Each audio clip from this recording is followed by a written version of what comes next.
सर्वच वृत्तवाहिन्यांचे exit poll आले असून जय महाराष्ट्र न्यूजचाही एक्झिट पोल आलेला आहे। यामध्ये पंतप्रधान नरेंद्र मोदी यांच्या नेतृत्वाला तिसऱ्यांदा जनतेने पसंती दिलेली आहे।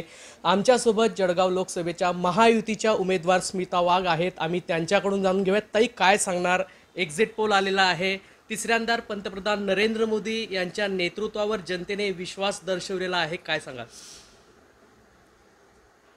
तिकीट डिक्लेअर झाल्यापासून तर मतदानाची प्रक्रिया पूर्ण होईपर्यंत आम्हाला पूर्णपणे विश्वास होता की ही सीट नक्की 100% आम्ही जिंकून येऊ। याचं कारण असं होतं की पंतप्रधान नरेंद्रभाई मोदींनी केलेलं 10 वर्षातलं काम हे जनतेसमोर होतं।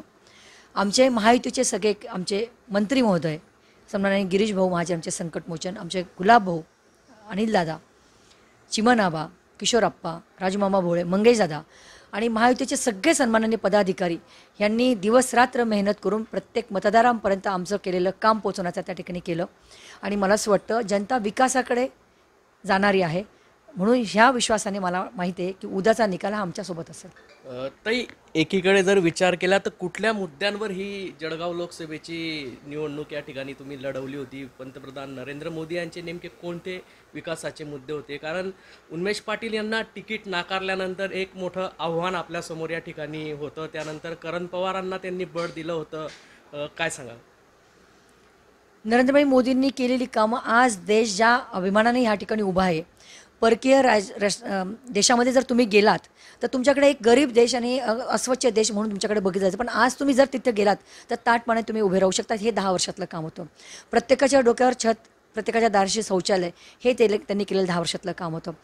शेतकऱ्यांना आजपर्यंत स्वाभिमान योजनेच्या माध्यमातून आजपर्यंत इतक्या वर्षात कुठेही न्याय दिलेला नव्हता, पण आज शेतकऱ्याच्या खात्यावर आमचे 10-12 हजार रुपये त्या ठिकाणी जात आहेत। आज 1 रुपयामध्ये आम्ही पीक विमा भरतोय।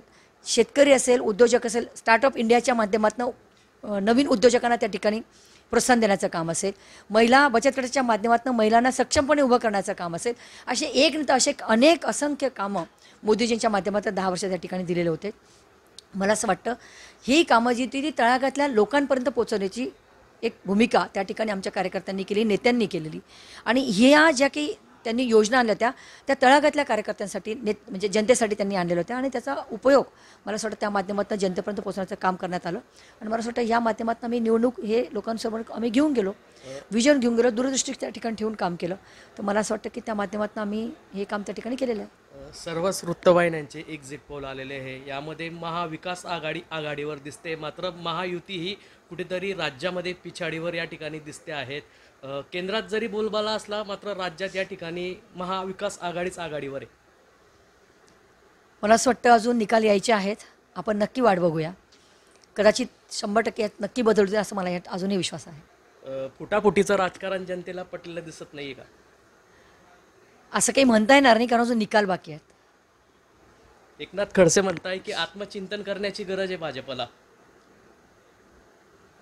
थोडं थांबा, काही तास अजून शिल्लक आहेत, त्यामुळे आपण याच्यावर बोलूयात।